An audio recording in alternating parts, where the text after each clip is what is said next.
Coach Durish, welcome to the show. You're the defensive line coach for Clarion University football, and this is actually your 16th year here as you return to this program. Can you talk about what you've seen from when you were first here to now? Well, I've coached here since 1993 at some point or another, so I've worked for every Clarion head coach from 1993 to now. And, we love Clarion. This is our home. Our family lives here. Even when I was coaching other places in the league, we never moved from Clarion. My wife teaches at the high school. We go to church here. We're in Little League here. This is our home. We love Clarion. Right, so on top of being the defensive line coach here, you're also the recruiting coordinator. What type of responsibility does that bring to your job? Well, so what I do is a lot of the logistics stuff with recruiting, so making sure everyone knows the schools that they were going to recruit, the areas that they'll have. But really, it's Coach Monica is the one that kind of sets what we're looking for in a recruit. We're looking for good people who are hard workers, who are good students. We feel like all those things are more important than being a good football player. Don't get me wrong, being a good football player is really important, but all those things come first. So when we go out to recruit, that's what we're looking for. Good people, hard workers, good students, and then the football aspect of it. Right, so in your previous time here, you were the offensive coordinator and the O-line coach. Now coming back, you're the defensive line coach. Does being on both sides of the ball help your versatility when it comes to coaching? I think so. I think the older you get, the more perspective you have. And I think a lot of times when I look at film and I watch the opponent, I think, okay, I can see what they're trying to get done. I understand what that play looks like. And I think that helps with the coaching of the defensive players that, hey, this is what they're trying to do here. When you see an offensive lineman pass set, this is the way he's pass setting. This is where he's defending. And that kind of helps our guys in terms of building their football knowledge also. Awesome, Coach. Thank you for your time this week. All right. Thank you. Appreciate you guys. Coach, welcome in. This is week 7 of the Raymond Monica Show. So last week at Seton Hill, you walked away with a big win. But before we get into the game a little bit, Bo Garatino put together a big tailgate for you guys at Seton Hill before the game. Do you want to talk about what he's been doing for this program? Well, Bo has done a tremendous job, been sending out emails, but, just like having the tailgate at the game, having a lot of people come over and visit with him.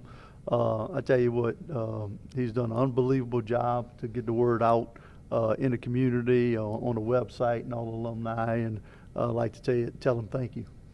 All right, so let's get into the game a little bit. A big theme in this game was field position. You were able to pin Seton Hill inside the 10 multiple times. How important was the field position battle this week? Well, the first thing we talked about is that we got to play full quarters and we got to win the kicking game. And, when you look at the game, I've never been associated with a game like this in 35 years of my coaching career.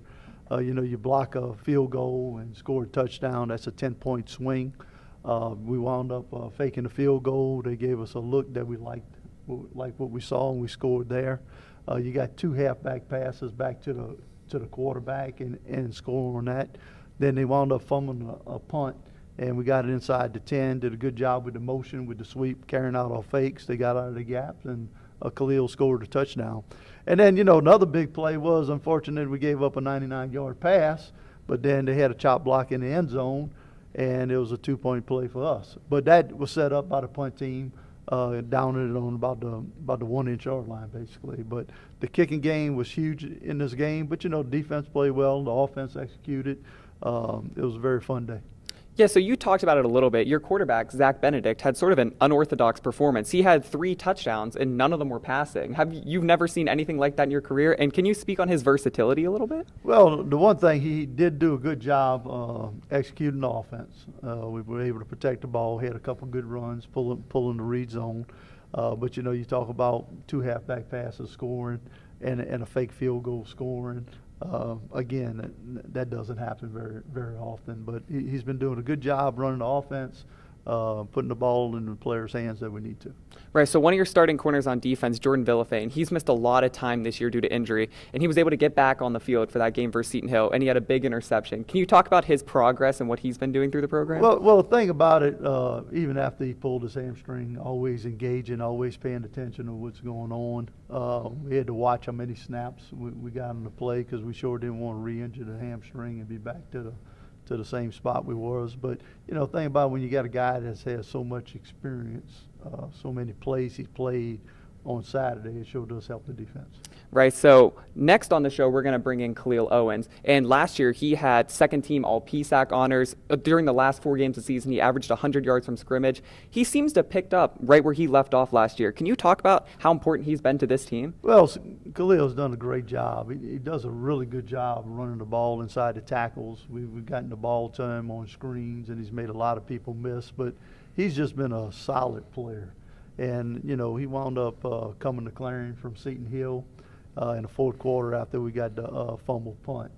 He said, "Coach, I want to go back in," because we were going to take him out to get somebody else in. He said, "This is going to mean a lot to me." And sure enough, we gave him the ball and he scored. So I was very happy for him. Yeah, so next week, you're back on the road again at Mercyhurst, and everybody knows how tough it is to win consecutive back-to-back road games. What's the secret to tackling that challenge? Well, the thing about it, there's no secret success. You got to work hard. That's the way I see it. How we attack practice, how we do the little things at practice to get us prepared for this upcoming week. Awesome. Thank you for your time, Coach. On to Khalil Owens. Khalil, welcome to the show. You're the starting running back for Clarion University, and let's get started with this interview here. So you had a strong finish to last season. Those last 4 games, you averaged over 100 yards from scrimmage, and you won second-team All-PSAC honors. What did you do in the offseason to not only continue where you left off from last year, but to take your game to the next level? During the off season, I did a lot of training with I have a trainer back at home in Maryland, and we really just got after it, focused on explosiveness and my quickness and speed.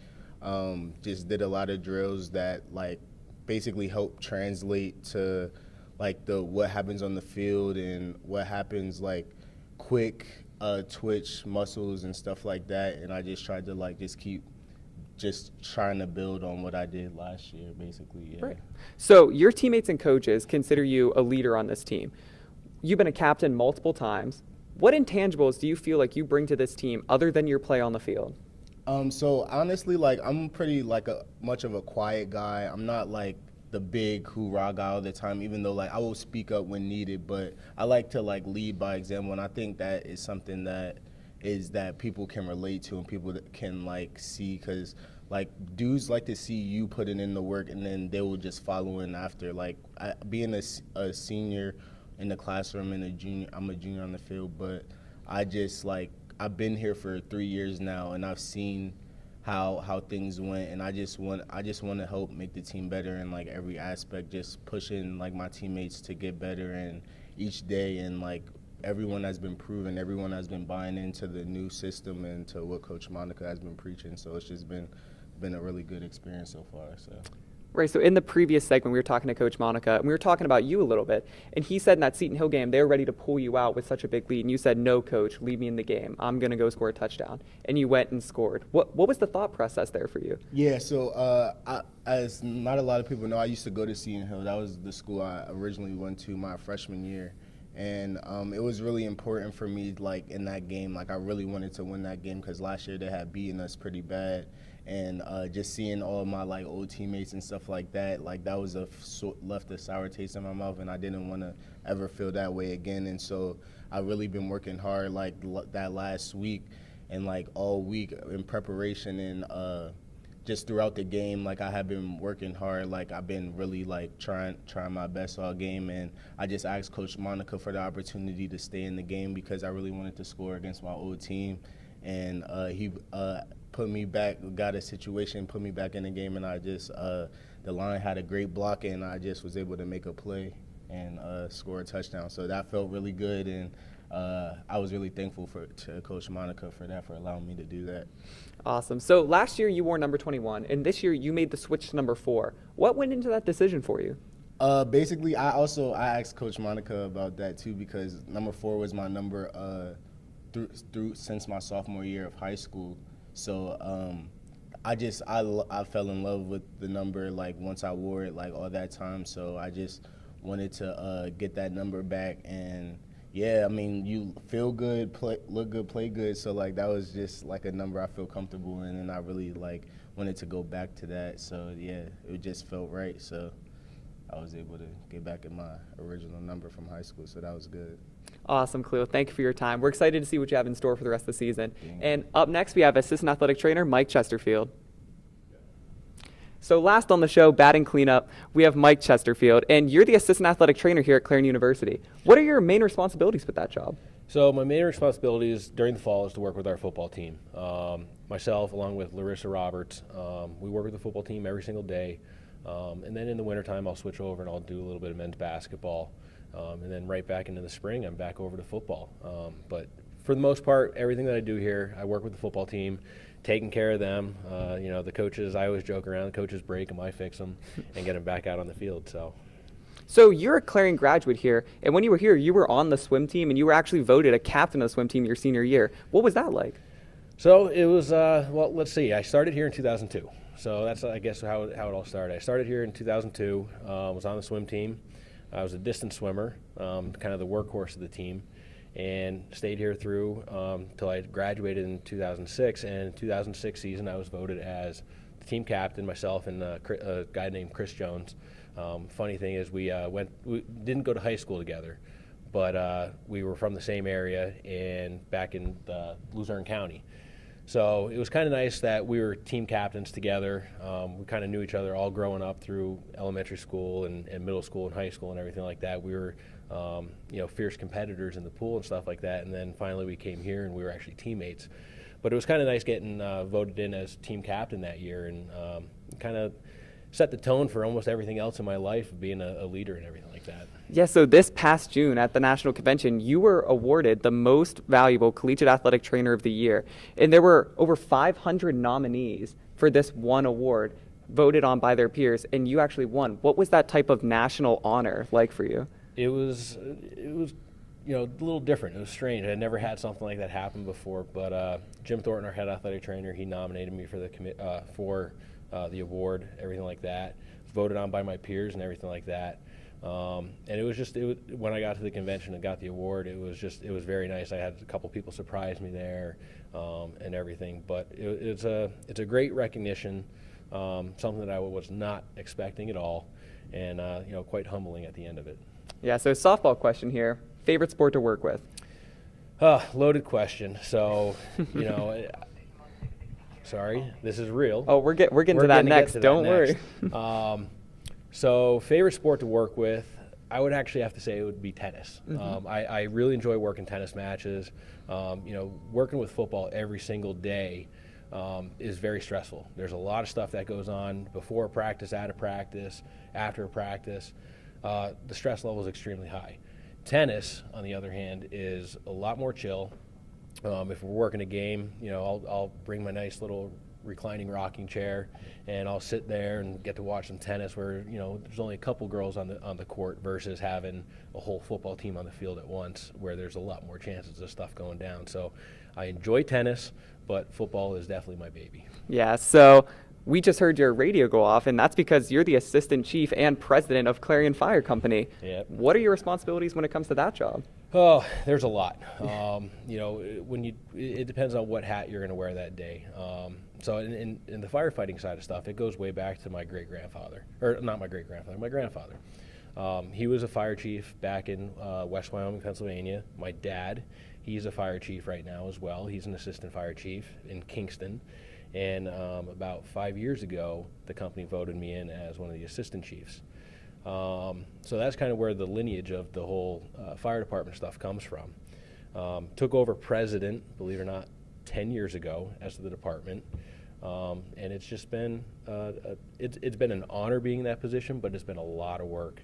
I do a lot of the business side of stuff. So writing for grants, getting donations, putting together a mailer and everything like that, and just really worried about the financial side of the fire department. Being a volunteer, we do it for free, but every time that truck rolls out the door, that's money. That's diesel fuel going out the door, and just it's a lot of responsibility for a small little borough and everything like that. We cover about 40 square miles in the county.